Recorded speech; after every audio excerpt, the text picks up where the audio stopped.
Hai semuanya, ketemu lagi bareng Mihu di sini.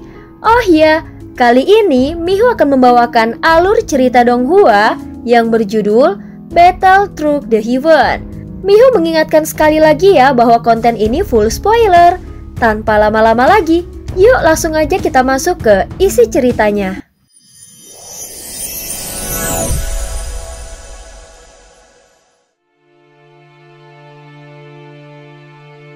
Melanjutkan dari kisah sebelumnya.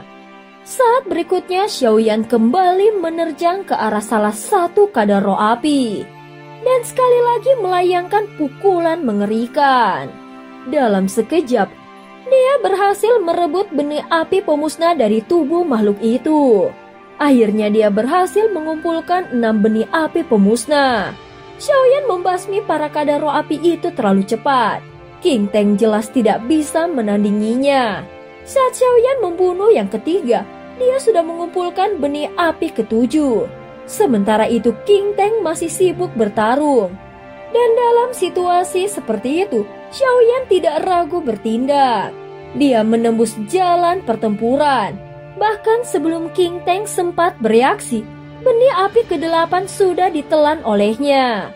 Dari 5 kadar roh api yang muncul, 4 telah dimusnahkannya dalam waktu singkat. Meskipun makhluk-makhluk itu sempat meledakkan diri, namun daya ledakannya tetap tidak mampu mengancam Xiaoyan.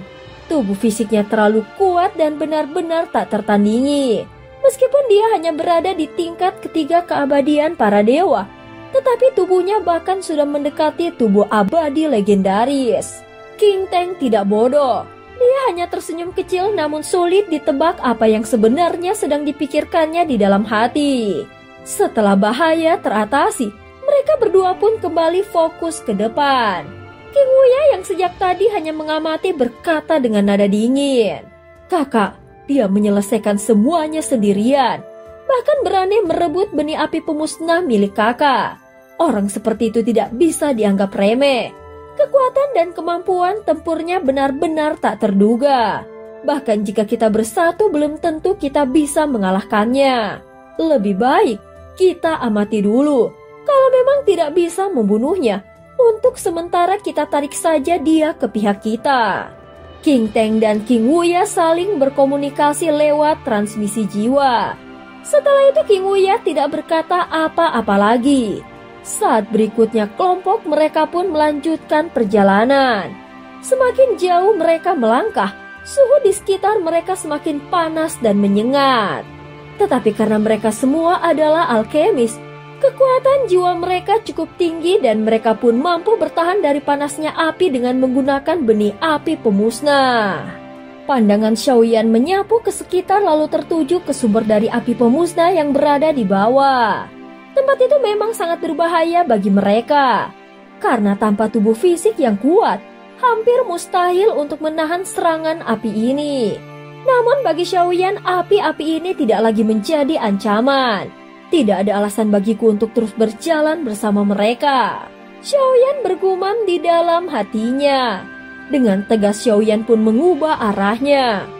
Dia memilih untuk meninggalkan kelompok dan bergerak menuju bagian paling dalam dari lautan api pembakar langit ini.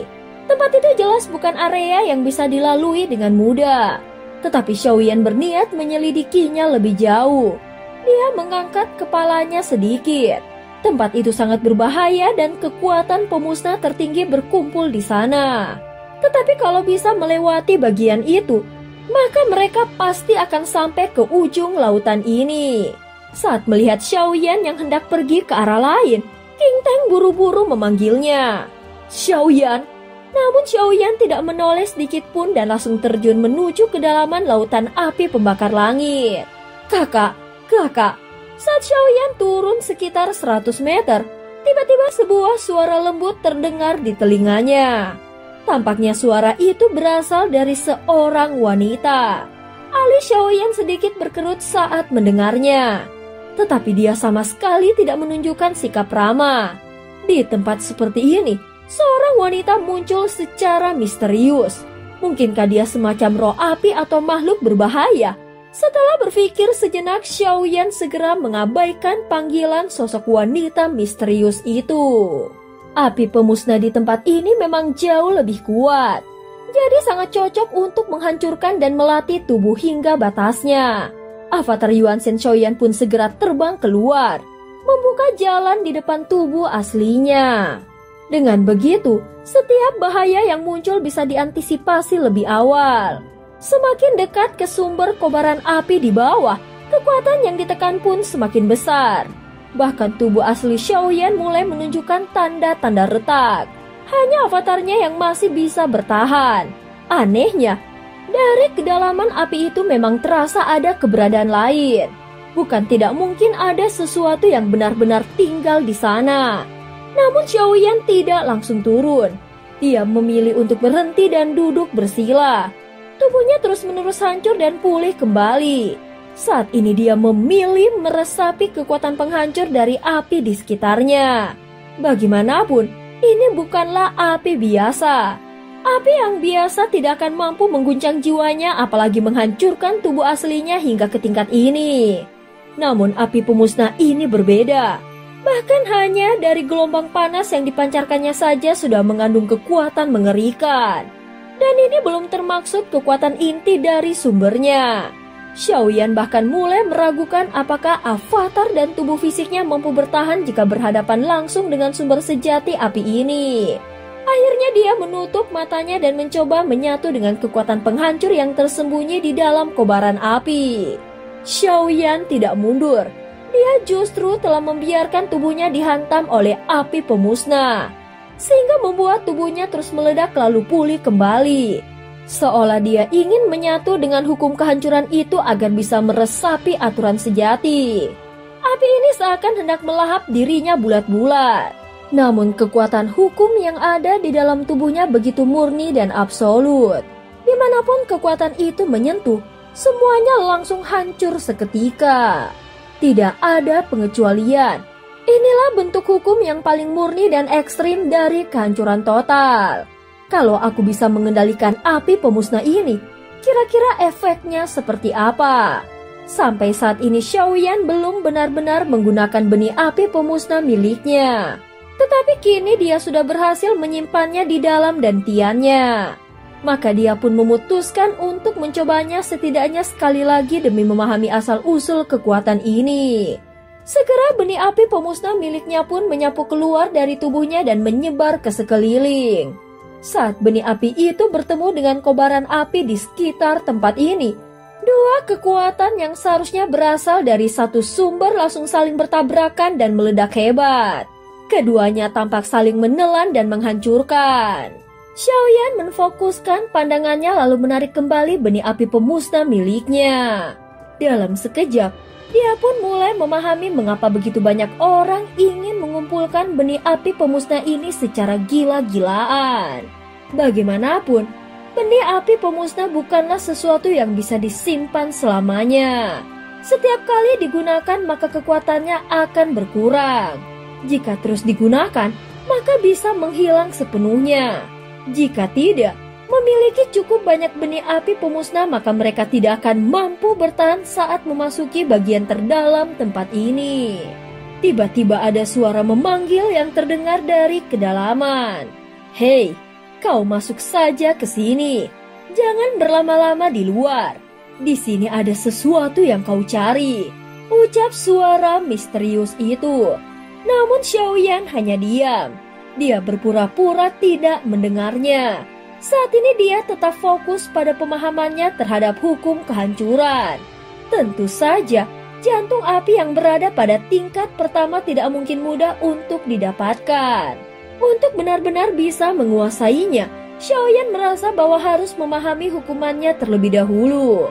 Namun setelah beberapa saat, kobaran api di sekelilingnya tiba-tiba menjadi liar dan agresif serta menyapu ke arah Shaoyan. Seolah-olah ada seseorang yang mengendalikan kekuatan itu. Shaoyan segera mundur beberapa langkah. Kobaran api pun menyebar ke kedua sisi lalu membentuk sebuah jalan kosong di tengah-tengahnya. Jangan khawatir, kesinilah. Kau datang untuk mendapatkan api pemusnah kan? Aku bisa membantumu. Api di kedua sisi perlahan menyingkir memperlihatkan sosok wanita samar yang berdiri di bagian bawah. Kau manusia atau hantu? Tanya Xiaoyan dengan sikap waspada.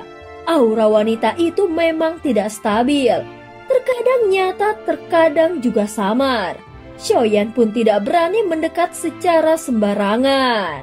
Aku bukan manusia, juga bukan hantu. Tetapi aku tidak akan menyakitimu. Ayo datanglah.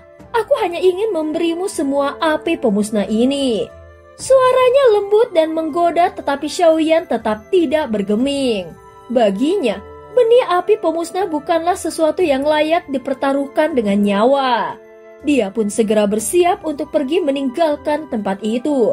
Namun tepat saat dia hendak melangkah, di depan matanya tiba-tiba muncul 100 benih api pemusnah. Xiaoyan langsung menatapnya penuh keterkejutan. Namun begitu diperhatikan lebih dalam, dia langsung tahu bahwa itu bukanlah benih api pemusnah yang asli, melainkan hanya api biasa yang mengandung sedikit jejak hukum kehancuran. Jangan berpikir kau bisa menipuku dengan itu. Xiaoyan berbicara dengan nada datar. Dia menahan langkahnya lalu memandangi arah suara samar di kejauhan. Namun dia tetap menjaga jarak dengan sangat hati-hati. Jelas wanita misterius yang ada di depannya ini memiliki niat yang tersembunyi. Dan cerita pun berakhir. Terima kasih udah dengerin Mihu dari awal sampai akhir ya. Sampai jumpa.